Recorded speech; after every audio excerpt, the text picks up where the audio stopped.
sacrament. And so how do we do that, right? And that's a very real and very practical implication. And if you have someone in leadership within the parish, or you yourself are in leadership, and you're not hearing that nuance, you're not seeing that distinction, you could have a whole generation of young people who are not actually catechized, right? Or, on the flip side, you could have a group that says, well, we don't know how to fix this for you, so we're not going to address it at all. And then you have a group that doesn't come to program, period, if there's nothing for them that's accessible. And so we have, I think, a lot of work to do in how we do church together, and then also how we do life together. And I want to just say, as a commendation, we don't need a round of applause for being in the room today, because there's so much work to do. But I do think there are special graces that come when we try to do the good work, right, and the hard work. When we enter into, one of my colleagues, Michael Gomez, who was the former principal at Cristo Rey, talks about holy boldness. And I think there's a holy boldness that comes when we need to be real about race and about culture and about inclusion. There's this picture that some of you might know from 2015, and the quote is from 2018, but back when Pope Francis came to Philly and then to Washington, D.C., there's this young girl in the picture, and she really wanted to get a letter to Pope Francis about her parents' possible deportation back to Mexico. And she was insistent, running along the rope line, and eventually one of the agents picked her up, and she got her letter to Pope Francis. And I thought it paired nicely with this quote from World Refugee Day. Local communities are sometimes afraid that the newly arrived will disturb the established order, will steal something they have long labored to build up. And Francis goes on to say, having doubts and fears is not a sin. The sin is to allow these fears to determine our responses, to limit our choices, to compromise respect and generosity, to feed hostility and rejection. And so I think anytime we're faced with something different, there's some of that dissonance, right? There's some of that tension. But it's when we shift into fear moving into how we respond. So our fear of the other, our fear of the language we don't understand. Someone's talking about me behind my back. Someone chose not to be here on time. They're disrespecting me. When in fact, much of that is coming from simply their lived experience. It's not in opposition to you intentionally. It's part of their larger story. And part of our responsibility, especially I think for people in the room, are in positions of leadership, are in positions of being role models, are in positions of people looking to them maybe for guidance or understanding when the world around them seems complicated. And so our call is to do the difficult work, right? And to think about our response. And so practicing cultural humility. These are some photos of our community in South Philly. And so we have Harry and a family member of his. They are ethnically Chinese by way of Indonesia. So if you're not familiar with Indonesia, it's the most densely populated Muslim country in the world, 17,000 islands. And it's actually experienced genocide in the past, much like the Rohingya Muslims have experienced, where the ethnically Chinese were being killed off by the dominant racial group of Indonesia. And many of those ethnically Chinese were actually Christian. And so they, in about 15 years ago, fled many to the United States on what's called a tourist visa. So if you say, for example, I'm going to Disneyland, and you get a visa to do tourism, and then once you step onto U.S. soil, are seeking religious or political asylum. And so many of the families that I work with in South Philadelphia would be in that category who are from Indonesia. And so just a picture here of Harry and his family member. The other picture is one of the families I mentioned from Rwanda by way of the Congo. And so they were settled in our neighborhood by a refugee agency. And it turned out that they were actually Catholic and started coming to Mass.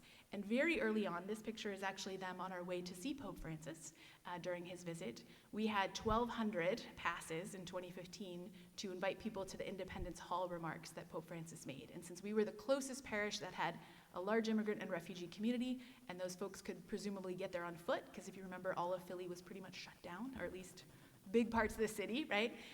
And so we had these tickets to get people from South Philly over to Old City. And we had drawings, so not everybody's gonna get them. And you certainly, people were, I think, charging, on the side hustle, trying to charge people for Pope Francis tickets. And obviously we weren't going to do that, but we did have people put their names in the collection basket in the mass. Not attached with an envelope, just to be clear. But these youngsters put their names in. So Aristat, I'm blanking on Aristat's brother's name, Marshall, and Anjanette, and then Marie and Bernadine. The kids put their names in, and all of them got drawn, which was fantastic. And I think that's providential, right? And we said, well, we got to give 2 of these other tickets to mom and dad, because that's not fair. And so they had really only been in Philly for about 3 months at that point, and then were able to be part of our procession and our day at Independence Hall. And then the bottom picture are some young people. I counted up last night. I think there's 10 different countries of origin in that photo. Some are interns, some are high school kids in the program that I was leading that summer. But I think a part of the journey for 20 years now, spending both in Philly and in Rochester, New York, where I'm from, in spaces with people that are different than me, who speak a different language, who have a different lived experience, is again that decentering of my experience, which is white, Anglo, lower to middle class. Certainly went on to have a number of degrees and education experiences, mostly because I'm just really good at school. It's about the main thing I'm good at is school. But my experience is only one lens, is only one frame of experience, right? And so spending time with these young people, and certainly older folks as well, is the idea of challenging some of my ways of knowing the world. And what was unique to my experience that I might have generalized and said, well, all kids that have this background are like this, or everybody who grew up in a home is gonna have this experience, is not in fact the case. And so that calling to just be, to challenge some of your ways of knowing, or sometimes I think of it more as suspending. So if I kind of suspend what I think that I know, not the truths of the gospel or things like that, but just, this is the way you should do something when it comes to setting the table. Or I have many friends who are from the Eritrea, Ethiopia region, which is the Habesha people, and very often they eat sitting down on the floor. My grandma would be horrified. She doesn't even like it that my hair is curly because it looks unkempt. And so, there's those things, right, you grow up with in your community that are just the way we do things. And so the idea that we would maybe suspend some of our ways of knowing. So just to get in briefly to some intercultural competence. It really looks at 3 common things, which are attitudes, knowledge, and skills. And if you think of them as that stool, right, kind of a 3-part stool, 3-legged stool, our attitude has a lot to do with respect, how we value other people. That openness, like I said, of withholding or suspending judgment, that something's wrong just because it looks different or it's done in a different way. Curiosity and discovery. Over and over again in intercultural competence, you'll hear this idea of tolerating ambiguity. I'm guessing that a lot of the fierce, independent, well-educated, very organized women in the room do not love ambiguity. What time is dinner? Where are we going? Who's going to be speaking? What time is lunch? These are things, right? And they're part of our structures and our systems here. But I would say they're part of our structures and systems here in the US, in the way of doing things in a white, Anglo-European dominant way. The more and more time you spend with people from the developing world, from the global south, much more ambiguity. What time is dinner? Well, when cousin so-and-so shows up with the chicken. What do you mean with the chicken? The chicken that's cooked? No, the chicken that's running around that we have to pluck and kill and cook and stew, and then maybe stew, through dinner, and then we'll go to church, and then we'll do a novena, and then we'll come back. And sometime around 10:30 p.m., we will eat dinner. And so really being able to tolerate ambiguity, which is not something I would say comes naturally to everyone. And then understanding, and this is for me that has been the most, I think, humbling and also the most challenging, is that this isn't, intercultural work is not a problem to be solved, but it's really a way of life, of being in relationship with others. And so I like puzzles, I like solving things, I like making a checklist and being able to move through that, right, and knowing what's expected.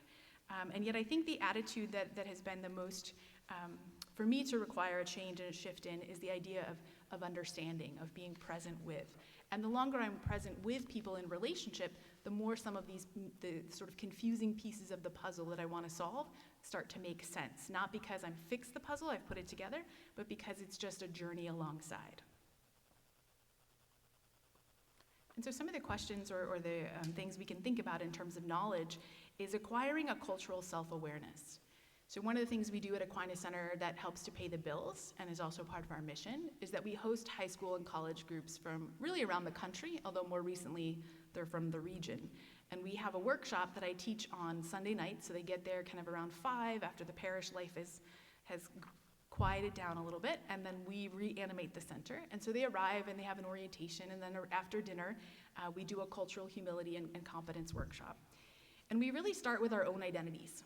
Because if I can understand, if I'm aware of myself, I'm going to be much, much more prepared to be present to someone else, because I know what some of those pieces are. So when I ask young people, so for example, this week we have Villanova with us, or they should be heading home now. When I ask the students, name 4 or 5 different groups or identities that you think you hold, and then we'll unpack those. And so very often you hear, Roman Catholic, or I'm Irish, or this week we had a young woman who identified as mixed race. Her mother is Japanese, her father is Anglo. And we start to unpack that, and we say, well, what is that like? What is it like to be part of that group? What is it like to have maybe some stereotypes, or what are some misunderstandings people have? And once we can kind of start to think about that ourselves, and especially if you think about the moments where you've been misunderstood or you've been frustrated. So a young woman described, I identify as Roman Catholic, and yet when I talk about my faith and people challenge me on, say, for example, women's ordination, she said, I feel frustrated. I feel frustrated that someone thinks I'm stupid for believing this still, of still being Catholic when it seems so incongruent with society. And so, that's a stereotype or a challenge that she has that I said, okay, well, take that feeling of tension, of being misunderstood, of being challenged about your own identity, and bring that into our space with our after-school kids tomorrow, when you're going to meet kids from Honduras, Guatemala, you're going to meet kids from all over Africa. You're going to meet kids who are from the African diaspora, who've been in South Philly and Point Breeze after their families were released from slavery and moved north. What are the challenges that you felt in your own spirit, and how can you use that empathy and that knowledge of yourself to bring that to the space? The same thing to do with sort of different interpretations of the same experience. So very often, if you are white in America, your lived experience in the same exact time and place is different than someone who is black in the United States. You could have gone to the same grade school and had vastly different experiences in how you were treated, what was expected of you, what you were able to do with the resources at your disposal. Also, understanding of cultural dynamics in communication, and we'll talk a little bit more about that because that's one of my favorites. As people begin to understand a different language or other cultures, you begin to acquire knowledge that can be transferable, right? So if you have that sense of, hey, Mass is supposed to start at 8:30, but there's nobody here yet, you got to make some decisions, right? And so the next time you're in a space, maybe here on this side of the border, and you say, well, gosh, half the room is here, but the other half isn't. Maybe we'll wait a few minutes, but we'll also, get started at some point because we have to make, some of the group happy. But you might be more understanding, right? You might be more compassionate. You might be more empathetic. And then I think the piece that is essential, and I think we continue our call to do this work as women of faith and gentlemen of faith, is to acknowledge and have the knowledge of racism and discrimination. Because it's one thing to sort of talk about, okay, I'm going to be inclusive now, and I'm going to do these things. But especially if you're a young person and you didn't live through the 50s, 60s, 70s, and you didn't understand the true and detrimental harm that decisions happened, that decisions were made, particularly in the church. So I was giving a scavenger hunt in the St. Thomas Sanctuary yesterday, and we have a beautiful statue of St. Martin de Porres. And I was trying to explain to the young university students what it was like for someone to be rejected from a religious order. Right? So wanting to join the Dominicans with every fiber of his being and not being welcomed. And yet when I was in Lima a couple years ago and was there with Sister Ruth Bularte and other friends, and we were in Martin de Porres' home that's still being used as a space to reach the poor, to reach senior citizens, to reach those who need pharmacy services. His life, his witness went so far and beyond what that community was willing maybe to accept him for who he was at that time, right? And so I think if we at least can know and maybe not fully understand or comprehend, but have the knowledge of the history, hopefully we have a better starting point to move forward. I'm going to skip the skills in the favor of time and just look at a couple things. So the skills come into play when we think about communication styles.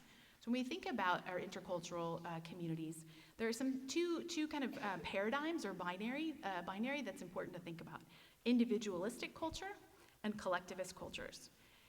Probably many people in the room would identify as being part of a kind of a Western individualistic culture. It focuses a lot on directness, right? A yes is a yes. So when I said yes to this, months and months and months ago, when I put it on my calendar, there wasn't really a question, unless I got injured or sick, that I was going to show up. However, throughout Latin America in my travels, and then with my friends in South Philly and in North Philly, a yes isn't always a yes. Sometimes a yes means I really need to say no to you, but I don't want to let you down, and I really feel badly, so I'm going to say mañana. The problem is mañana doesn't actually mean tomorrow sometimes. It just means I'm going to say tomorrow, oh yeah, that'll be figured out tomorrow. We're going to get your car fixed mañana. Don't worry, no problem. It'll get figured out. And so if you can understand that, right, we can lessen some of that conflict. Instead of what I hear sometimes Monday morning, my job, one of the biggest things I do over the weekend, after the weekend wraps up and the parish, all those different groups have used the same space, is I save about 2 hours for what I think of as restoration and reconciliation. Because anybody here have a challenge between like the CCD classroom and the week and the grade school? Anybody know that story? Okay. Yeah, so think about that, right? Think about Monday morning and you go in and all your crayons are broken because the CCD kid's on the weekend. Well, now take that binary and add maybe 5 cultural groups to it. And what I often hear on Monday is, those people always, those people never, right? So somehow all the coffee is gone Monday morning. Well, who was here over the weekend and had their women's group? Which group, right? And so sometimes that conflict comes because I don't understand, or I haven't made the accommodation. If a particular group really needs coffee and doesn't have their own storage, maybe we got to figure out the storage. Maybe it's not because that group comes from a different part of the world than you. Maybe it's a matter of storage, right? And so the idea of communication and the idea of decision making really has a lot to do with how we do this life together. I want to just mention the piece about hierarchy as well. So I work very frequently both in North Philly and South Philly with Southeast Asian communities, especially Vietnam and Cambodia, sometimes people who speak Cantonese or Mandarin. And the hierarchy, not necessarily in the sense of, did the clergy or the Mother Superior say this, but really in the sense of the elder, right? So if I want to do something with the Vietnamese Eucharistic Youth Movement, which is a really robust program, and I think our friends at DeSales know those young folks as well, or anybody with the Vietnamese apostolate. They wear kerchiefs and kind of have a uniform that looks like scouts, and they're very, very large. So there's a Eucharistic Youth Movement that meets all over the country, but they gather in Missouri every summer, and there's 65,000 Vietnamese youth who are so devoted to the faith and so devoted to the practice of adoration, confession, Eucharist, and they gather together. And so if I want to do something with the Eucharistic Youth Group, which at St. Thomas is about 160 young people, I could talk to An, or I could talk to Ken, or I could talk to one of the other leaders, but they're going to tell me, you need to go see Mr. Chin.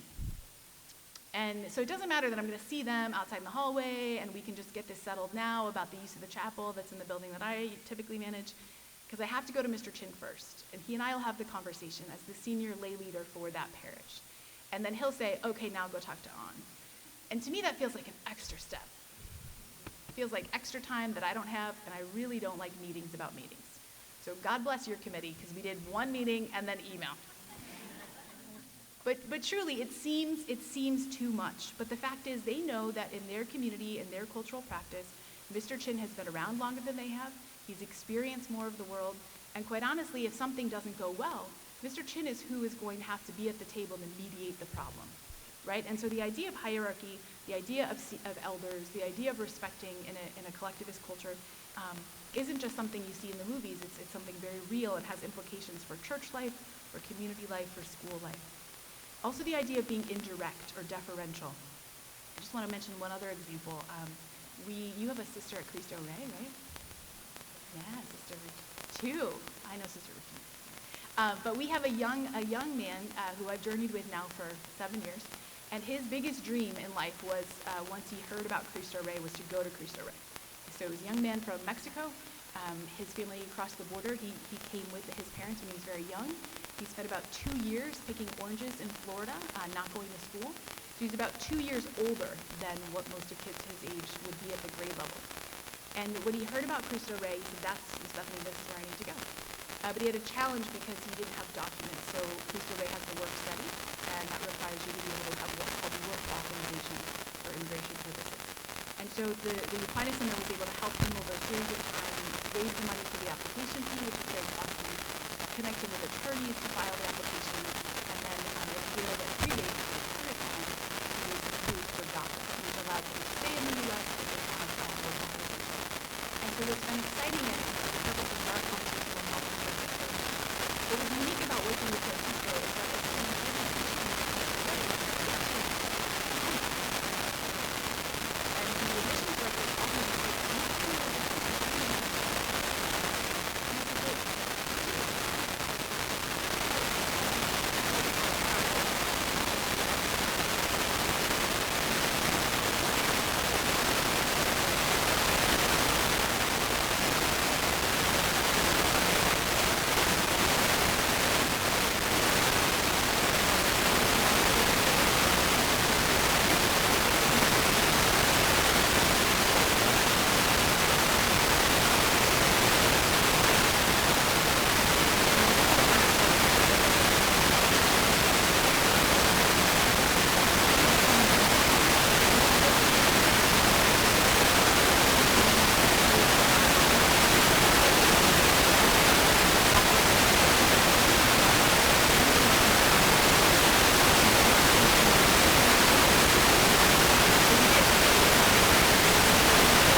tell you what it says. Well, I'll get started. So essentially, people asked, particularly around race,